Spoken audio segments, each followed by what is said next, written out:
श्री राधे राधे, हरे कृष्णा। हम सब साधक श्री महावाणी में ब्याहुला उत्सव श्रवण कर रहे हैं। दो लालन ब्याह लड़ाओरी, अद्भुत ब्याह विनोद में गतांग से आगे।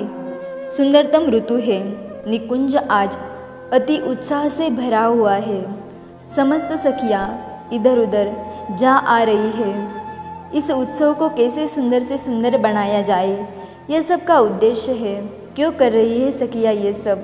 अरे क्योंकि इनकी संपत्ति ही ये रसिक दंपति है, यही इनके सर्वस्व है, इनके प्राण है। इसलिए ये सब लगी हुई है, क्योंकि दंपति को सुख मिलेगा। वैसे भी ये रसिक दंपति उत्सव मूर्ति है, इन्हें उत्सव ही प्रिय है। फिर उसमें भी विवाह उत्सव, इस उत्सव का तो कहना ही क्या। हे रसिको, ये निकुंज भाव भूमि है। भाव जब दृढ़ होगा और हमारा राग जब प्रिया प्रियतम की ओर मुड़ेगा, जी यही राग जो आपका अपने पति में है, पत्नी में है, पुत्र में है, धन में है, बिल्कुल वही राग आपका जब श्याम सुंदर और प्रियाजू में लगेगा, जब आपको ये लगेगा कि हमारे सगे तो वो है, सच्चा संबंध तो हमारा उनके साथ है, तब ये सब तो छूट जाएगा। किंतु वो नहीं छूटेगा, वो तो मरने के बाद भी रहेगा।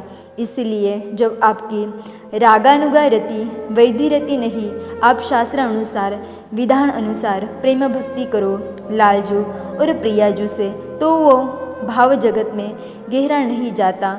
भाव में गहरा तो पुत्र के प्रति प्रेम या पति पत्नी के प्रति हुआ राग ही गहरा जाता है, क्योंकि वह आप हृदय की सुनते हैं, आप नियम में नहीं चलते। बालक रोएगा तो आप उसे दूध पिलाओगी, आप ये नहीं सोचोगी कि मार्ग में नहीं पिलाना, या आज ये है काल है इसलिए नहीं पिलाना। आप मुहूर्त नहीं देखोगी, आप शास्त्र विचार नहीं करोगी। आपका बालक रो रहा है, बस आप उसे दूध पिलाओगी ना, ये राग है।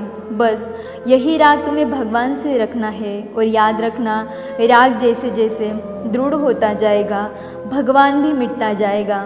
वो फिर भगवान नहीं, तुम्हारा अपना होगा, जैसे बेटा, पति, प्रेमी या मित्र। अब यहाँ सखियों को देखो, ये राग से जुड़ी है, प्रिया प्रियतम से। ये भगवान नहीं मानती और इनके लिए ये भगवान है भी नहीं, इनके लिए तो ये सर्वस्व है, सब कुछ यही है। ये पूजा नहीं करती, ये प्रेम करती है। और एक रस नहीं है इन सखियों का, सारे रसों को लेकर ये चलती है। जी यह अद्भुत बात है। निकुंज की सखियाँ शांत है। जब प्रिया प्रियतम शयन करते हैं तो ये सखियाँ योगियों की तरह शांत होकर ध्यान करती है, अपने रसिक दंपति का ये ध्यान करती है, यानी इनमें शांत रस भी है। ये सेवा करती है, अपने आप को श्री राधा दासी कहकर इतराती है। रास में थक जाते हैं जुगल तो उनके चरण दबाती है, यानी इनमें दास्य रस भी है। सलाह देती है प्रियाजू, आप चलिए, नहीं तो लालजू की स्थिति विकट हो रही है, वो तड़प रहे हैं। उधर लालजू को कहती है, लाडलीजू बहुत दुखी है लालन, आपको चलना चाहिए। इस तरह ये सख्य रस का भी रस ले लेती है। हे साधकों, इसीलिए सखिया अपने आप में पूर्ण रागानुगा रति की भाव मूर्ति है। यहाँ पर पहुँचना है तो सहज राग जो है, जो प्राकृत है, उसी को इन अनादि दंपति से जोड़ना पड़ेगा। याद रहे, ये मार्ग प्राकृत से अप्राकृत में जाने का है। राग प्राकृत ही तो है, किंतु ये बेटे बहू धन जन में लगा रहा तो प्राकृत रहा, और अगर अनादि दंपति में लग गया तो बस पहुँच गए थे आप अप्राकृत जगत में, जहाँ ये प्रकृति काम नहीं करती। उस निकुंज में तो सब कुछ अप्राकृत ही है, तो कैसे पहुँचना है वहाँ तक इस ब्याहुला उत्सव में। यहाँ श्री महावाणी जी में लिखा है, सर्वस्व जिनके संपत्ति दंपति पति प्रतिपाल। यह सखिया ही पहुँचती है, पहली बात। और दूसरी बात ये कि ये सखियाँ इतनी महान है कि केवल यही इस भाव जगत में पहुंचती है। अब प्रश्न उठा क्यों? क्योंकि इनकी संपत्ति ही ये रसिक दंपति है, इसीलिए यही पहुंचती है। संपत्ति को छुपाया जाता है, केवल धनी को ही पता है कि मेरे पास धन क्या है।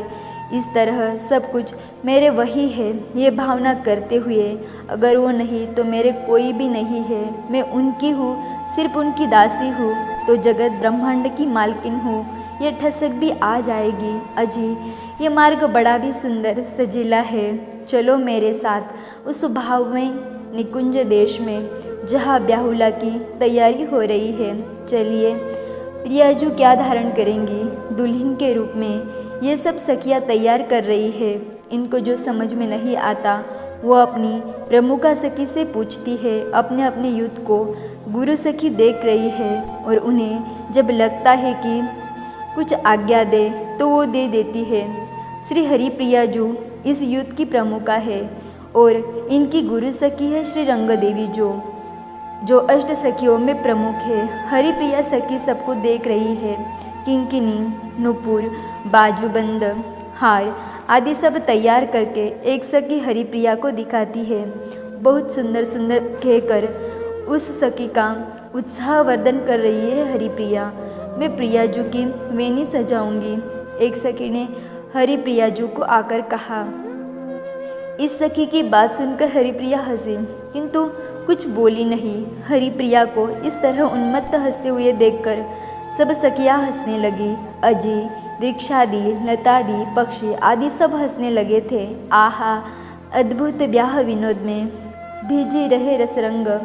मैं सजाऊंगी प्रियाजू को, मुझे सजाना बहुत आता है, एक सखी ने ये भी प्रार्थना कर दी थी। तभी हरिप्रिया का ध्यान महल की ओर गया जहाँ प्रियालाल है। वो हंसते हुए वहाँ गई और थोड़ा सा पर्दा हटाकर जब देखा तो वहाँ विचित्र लीला हो गई थी।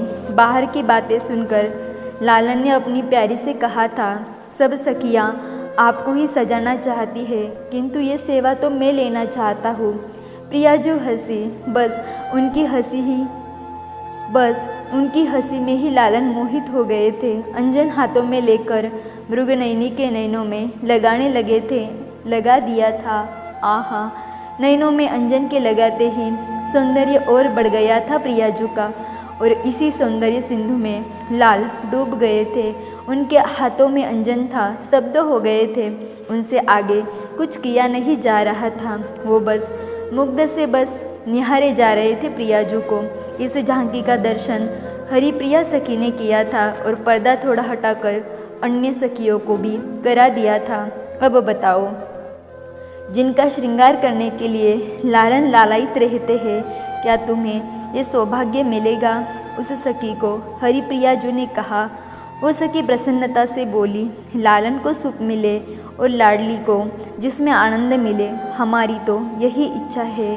हरिप्रिया सखी ये सुनकर बहुत आनंदित हो गई थी। फिर हंसते हुए बोली, दूल्हा दुल्हन के श्रृंगार करने का अवसर हमको ही मिलेगा, इसलिए अब विलंब न करो। ये कहते हुए हरिप्रिया चली गई थी। सब सखियाँ रस में भीगी है, खिलखिलाती हुई सेवा कर रही है। उनकी खिलखिलाहट निकुंज को आह्लादित कर रही है। तभी शहनाई बज उठी, मंगल ध्वनि आरंभ हो गया। निकुंज सज-धज गया था। भिजे ब्याह विनोद रस, सरस सहेलीन बाल, कहत सबे आओ अली, लड़वे दो लाल। आगे की चर्चा हम कल श्रवण करेंगे। तब तक के लिए राधे राधे, हरे कृष्णा।